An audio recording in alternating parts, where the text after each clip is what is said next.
السلام علیکم ورحمۃ اللہ وبرکاتہ۔ محترم سامعین و سامعات، آج میں انشاءاللہ آپ حضرات کے سامنے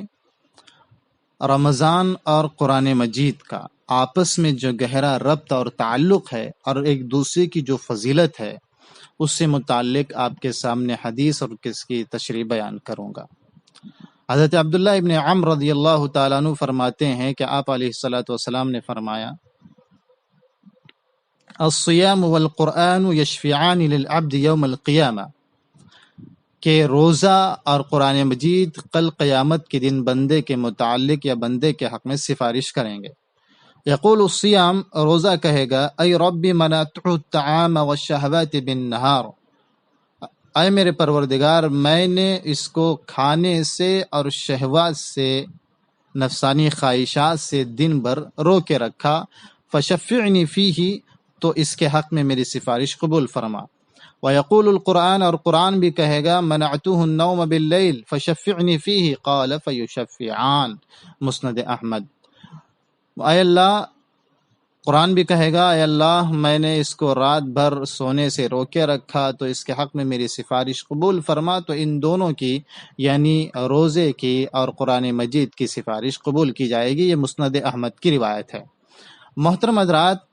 قرآن مجید کا اور رمضان شریف کا آپس میں گہرا ربط اور تعلق ہے۔ سب سے پہلے میں نے جو حدیث بیان کی، سب سے پہلے تعلق ہے کہ رمضان میں روزہ رکھا جاتا ہے، اور روزے کی فضیلت یہ ہے کہ کل قیامت کے دن سفارش کرے گا وہ روزے دار کے حق میں، اور قرآن مجید بھی کل قیامت کے دن سفارش کرے گا اپنے پڑھنے والے کے حق میں۔ تو ہمیں قرآن مجید کا رمضان کے اس بابرکت مہینے میں بہت زیادہ اہتمام کے ساتھ تلاوت کرنے کا اہتمام کرنا چاہیے، اس لیے کہ ہم روزہ بھی رکھیں اور یہ دونوں فضیلتیں ہمیں حاصل ہو قیامت کے دن، کہ روزہ اور ساتھ ہی ساتھ قرآن مجید ہمارے حق میں کل قیامت کے دن سفارش کریں۔ اور اللہ نے پہلے ہی بتا دیا دنیا میں رہتے ہوئے کہ ان دونوں کی سفارش ضرور قبول کی جائے گی، بشرطے کہ ہم ان دونوں کا زندگی بھر اہتمام کریں۔ دوسری چیز یہ ہے کہ رمضان اور اسی طرح قرآن کا گہرا تعلق یہ ہے کہ جس طرح قرآن مجید یہ ہدایت کا سامان ہے، اسی طرح رمضان بھی لوگوں کے ہدایت کا سامان ہے۔ اللہ تعالیٰ نے قرآن مجید میں فرمایا کہ ذَلِكَ الْكِتَابُ لَا رَيْبَ فِيهِ هُدًى لِّلْمُتَّقِينَ، یہ وہ کتاب ہے جس میں ذرہ برابر بھی شک نہیں ہے، اور یہ هُدًى لِّلْمُتَّقِينَ، متقیوں کے لیے ہدایت کا سامان ہے۔ پھر قرآن میں اللہ تعالیٰ نے کہا کہ شہر رمضان الذي انزل فيه القرآن ہدی للناس وبینات من الہدی والفرقان، کے قرآن مجید کو ہم نے رمضان میں نازل فرمایا۔ کتنی بڑی فضیلت ہے اور کتنی بڑی اہمیت ہے۔ اور اللہ تعالیٰ نے روزے کے بارے میں فرمایا کہ لعلکم تتقون، شاید کہ تم متقی بن جاؤ، شاید کہ تم پرہیزگار بن جاؤ۔ تو گویا قرآن کا بھی ایک مقصد ہے تقوی حاصل ہونا، رمضان کا بھی ایک مقصد ہے تقوی کا حاصل ہونا۔ تو یہ قرآن کا رمضان میں رکھا جانے والا جو روزہ ہے اس کا مقصد یہ ہے کہ دونوں کے ذریعے سے تقوی حاصل ہو جائے۔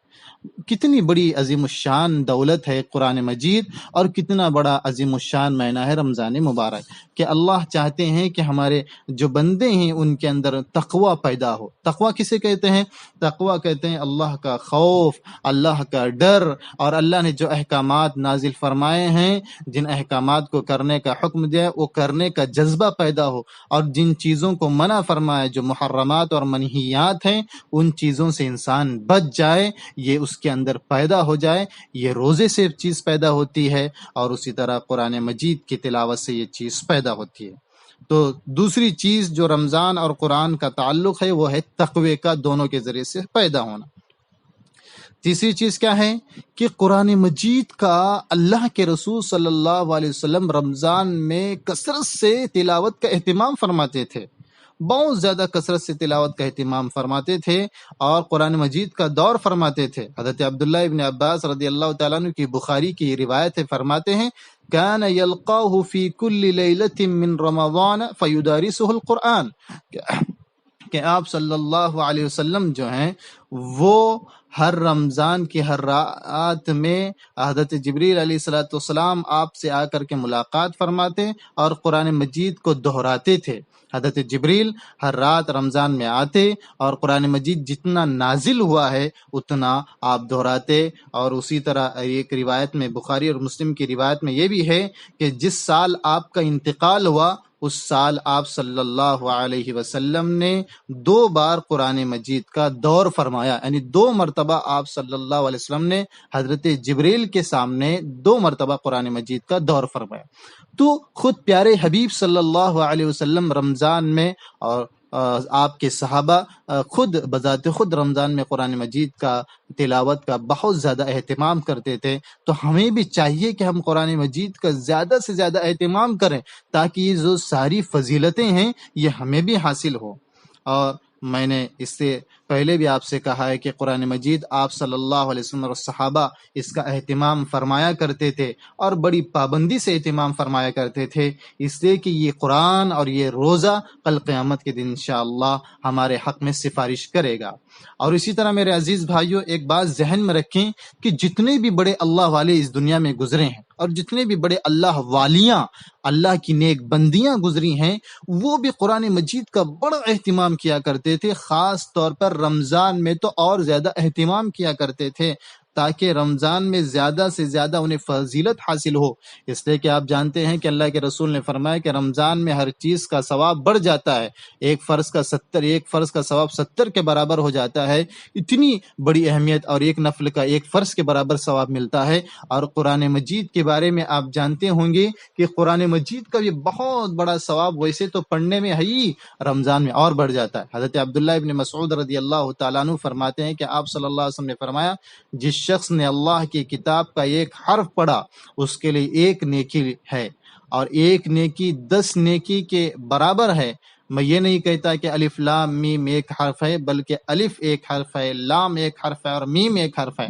آپ اندازہ لگائیے کہ قرآن مجید میں کتنے حروف ہیں، ہم اندازہ نہیں لگا سکتے۔ 1 حرف کا ہمیں 10 نیکیاں ملتی ہیں۔ یہ رمضان کے علاوہ کے دنوں کا مرحلہ ہے۔ اگر ہم رمضان میں پڑھیں گے تو بے حساب اور ان گنت ہمیں اللہ کی طرف سے ثواب ملے گا۔ میرے عزیز بھائیوں، میں کہہ رہا تھا کہ ہمارے اسلاف، ہمارے اللہ کے جو نیک بندے اس دنیا سے گزرے ہیں، وہ ایسے ہی اللہ کے ولی نہیں بنے، وہ ایسے ہی اللہ کے مقرب بندے نہیں بنے، برگزیدہ بندے نہیں بنے۔ وہ رمضان میں اپنے سارے کام کاج کو چھوڑ کر کے، ساری چیزوں کو چھوڑ کر کے، وہ لوگ خاص طور پر پورا رمضان اللہ کی عبادت میں لگاتے تھے، اللہ کی عبادت میں اپنے آپ کو مشغول کرتے تھے، تب جا کر کے اللہ تبارک و تعالیٰ نے انہیں اتنا بڑا مقام عطا فرمایا ہے، انہیں اتنی بڑی اہمیت سے نوازا ہے۔ آپ جانتے ہیں امام بخاری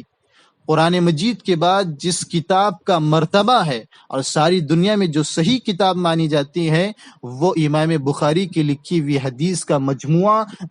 بخاری شریف ہے۔ ان کے بارے میں کیا ان کو مقام اتنا بڑا جو حاصل ہوا، ایسے حاصل ہوا؟ ان کے بارے میں علامہ ابن حجر رحمۃ اللہ علیہ نے فتح الباری میں لکھا ہے کہ رمضان کی پہلی رات میں اپنے ساتھیوں کو جمع کرتے، امام بخاری رحمۃ اللہ علیہ رمضان کی پہلی رات میں اپنے ساتھیوں کو جمع کرتے، ان کی امامت کے فرماتے، ہر رکعت میں 20 آیتوں کی تلاوت فرماتے، نیز اسی ترتیب پر قرآن ختم فرماتے،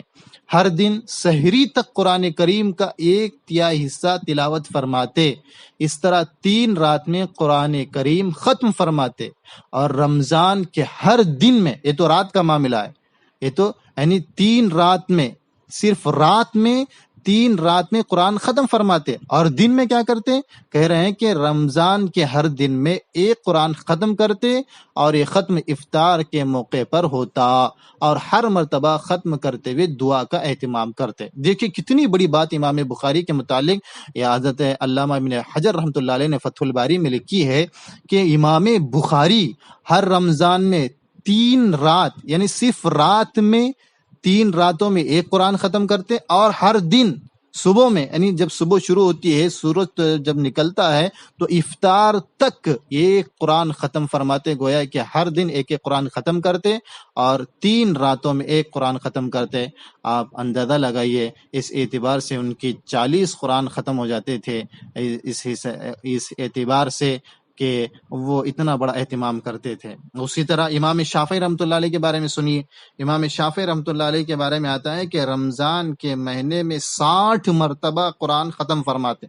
60 مرتبہ قرآن مجید کو ختم فرماتے۔ یہ نداء الریان یہ کتاب ہے عربی کی، اس میں ان کے بارے میں یہ منقول ہے۔ اسی طرح امام ابو حنیفہ رحمۃ اللہ علیہ کے بارے میں آتا ہے اخبار و ابی حنیفہ، یہ کتاب ہے عربی میں، اس میں ان کے بارے میں لکھا ہے کہ عید الفطر اور لیلۃ الفطر کو ملا کر،